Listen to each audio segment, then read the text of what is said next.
સર્વે વૈષ્ણવોને મારા જય શ્રી કૃષ્ણ.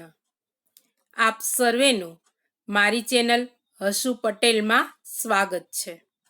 આજના સત્સંગમાં આપણે સાંભળીશું શ્રી મહાપ્રભુજીના 84 બેઠકજીના જીવન ચરિત્રમાંથી બેઠકજી 10 શ્રી માનસી ગંગાના બેઠકજીનું ચરિત્ર.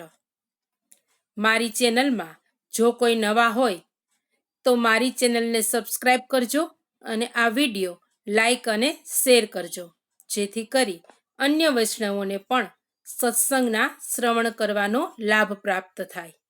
આજના સત્સંગમાં સાંભળીએ બેઠકજી 10 શ્રી માનસી ગંગાના બેઠકજીનું ચરિત્ર.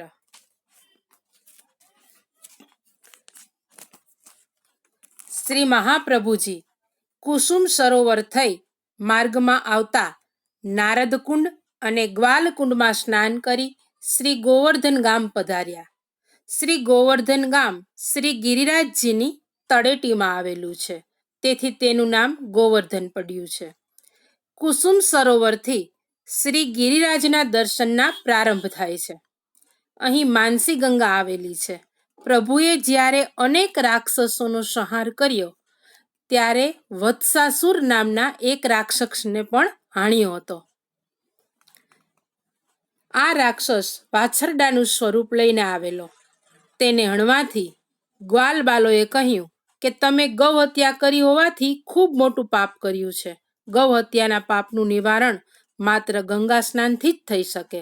તેથી પ્રભુએ ગંગાજી સુધી દૂર જવાને બદલે પોતાના મનમાંથી જ ત્યાં જ ગંગાજીને પ્રગટ કર્યા. તેથી તે માનસી ગંગા કહેવાયા. તેમાં પ્રભુએ સ્નાન કર્યું હોવાથી માનસી ગંગા બહુ પવિત્ર ગણાય છે. તેની 3 બાજુએ સુંદર ઘાટ આવેલા છે અને ચોથી બાજુએ શ્રી ગિરિરાજજી બિરાજે છે.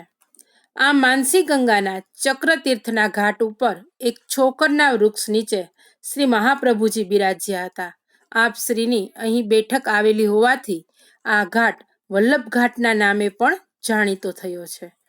અહીં માનસી ગંગામાં સ્નાન કરી શ્રી મહાપ્રભુજીએ શ્રીમદ ભાગવત સપ્તાહ કરી. તે સમયે બંગાળના વૈષ્ણવ આચાર્ય શ્રી કૃષ્ણ ચૈતન્ય પણ અહીં બિરાજતા હતા.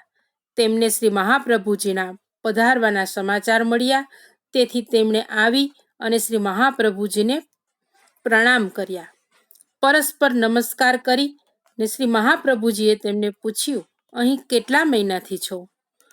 ત્યારે શ્રી કૃષ્ણ ચૈતન્યએ કહ્યું, 6 મહિનાથી અહીં છું. પુરાણોમાં લખ્યું છે કે માનસી ગંગા દૂધથી ભરેલા છે. જે 6 મહિના સુધી નિયમપૂર્વક તેમાં સ્નાન કરે છે તેને માનસી ગંગાના દૂધ સ્વરૂપે દર્શન થાય છે. મને સ્વપ્નમાં આધિદૈવિક સ્વરૂપ શ્રી માનસી ગંગાએ આજ્ઞા કરી છે કે શ્રી મહાપ્રભુજી અહીં પધારશે ત્યારે તમારો મનોરથ પૂર્ણ થશે. આ સાંભળી ને શ્રી મહાપ્રભુજીએ પોતાના કમંડળમાંથી જળ લઈ શ્રી કૃષ્ણ ચૈતન્ય અને ઉપસ્થિત સર્વ વૈષ્ણવના નેત્ર ઉપર છાંટ્યું. આથી સૌને દિવ્ય દ્રષ્ટિ પ્રાપ્ત થઈ અને સૌએ માનસી ગંગાના આધિ દૈવિક દૂધમય સ્વરૂપે દર્શન કર્યા. શ્રી કૃષ્ણ ચૈતન્ય ખૂબ પ્રસન્ન થયા. આ પ્રસંગમાં શ્રી મહાપ્રભુજીએ ભગવત સ્મરણ હર હંમેશ કરવું જોઈએ ને એ સિદ્ધાંત બતાવ્યો. માટે તો શ્રી નવરત્ન ગ્રંથમાં આપ શ્રીની આજ્ઞા છે કે આપણે સતત શ્રી કૃષ્ણ શરણમ મમ નો જપ કરવો જોઈએ. જેટલી વાર ભગવત નામ ચૂકી જવાય તેટલી વાર આપણી એકાદશ ઇન્દ્રિયો ભગવાનથી વિમુખ બની અને દુસંગમાં સપડાય છે અને પ્રભુથી બહિર્મુખ થાય છે. માટે ભગવત સ્મરણ અહર્નિશ કરવું જોઈએ. શ્રી મહાપ્રભુજી અહીં 1 માસ સુધી બિરાજ્યા હતા. શ્રી ગોવર્ધનમાં આવેલા સર્વ કુંડોમાં સ્નાન કરી આપ શ્રી જમનાવતા, ઓડિંગ વગેરે સ્થળોએ થઈ શ્રી ચંદ્ર સરોવર પધાર્યા. ચંદ્ર સરોવર જતા રસ્તામાં જમનાવતા ગામ આવે છે.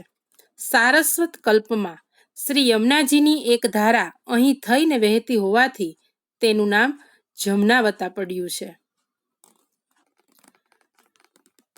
વૈષ્ણવો જમનાવતાનું સ્મરણ કરીએ એટલે શ્રી મહાપ્રભુજી અને શ્રી ગોસાઈજીના અષ્ટછાપ માના કૃપાપાત્ર ભક્ત કવિ પિતા પુત્ર શ્રી કુંભનદાસજી અને ચતુર્ભુતદાસજીનું પણ સ્મરણ અવશ્ય થઈ આવે. આપણે સૌ આ બંને ભગવદીઓને દંડવત કરીએ. આજનો સત્સંગ અહીં પૂર્ણ કરીએ છીએ. શ્રી માનસી ગંગાના બેઠકજીમાં બિરાજતા શ્રી વલ્લભને આપણા સૌના પૂર્ણ પ્રેમે સાષ્ટાંગ દંડવત પ્રણામ પહોંચે. સર્વે વૈષ્ણવોને મારા જય શ્રી કૃષ્ણ. શ્રી વલ્લભાધીશ કી જય.